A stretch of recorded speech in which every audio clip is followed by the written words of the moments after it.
täna õpime me 3 möödapääsmatut oskust, mis peab igal näitlejal olemas olema. Ja nendeks on lavavõitlus, nukkude liigutamine ja oma hääle õige kasutamine. Kas laval võideldakse tõepoolest päris relvadega?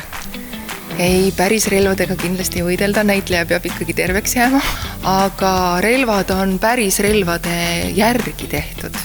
Kõige tähtsam on see, et kõik oleks turvaline. Teine oluline asi on see, et see kõik oleks usutav. Aga mina isiklikult selles süsteemis, kus ma õppinud olen, seal me kasutame kilpi ja mõõka, kasutame kaigast, kasutame rapiiri, kasutame pistoda ja rapiiri, nuga, aga üks oluline relv on ka käsi.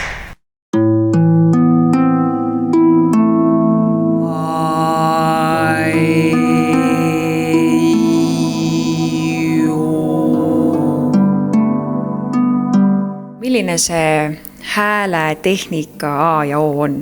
No see kõik on palju sügavam või põhjalikum teema üldse, et hääl moodustub inimeses niimoodi kui tervikus. Ehk et siis tegelikult selleks, et nii-öelda hääle juurde üldse jõuda, peame me kõigepealt oma kehaga tegelema.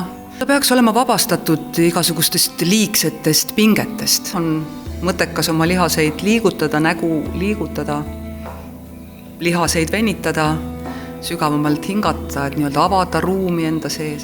Et hääl tekib hingamisest, diktsioon ja häälikute väljaütlemine tekib siis, eks ole, lihastest. Mina olen Karmen, mina olen Karmen. Mismoodi sina nendele nukkudele elu sisse puhud? Seal on alati peidus nagu väike annus maagiat ja väike annus tehnikat. Aga mis sind ennast paelub kõige rohkem selle nukumaailma juures? Võib-olla ongi see nagu maagiline moment, et see, kuidas elutust objektist saab nagu elus asi või elutu ellu. Aga väga huvitav on näitlejana see ülesanne, kui sul on partneriks või lavapartneriks siis nukk, keda animeerivad inimesed, aga kellesse sa siis nagu suhtud kui elavasse objekti.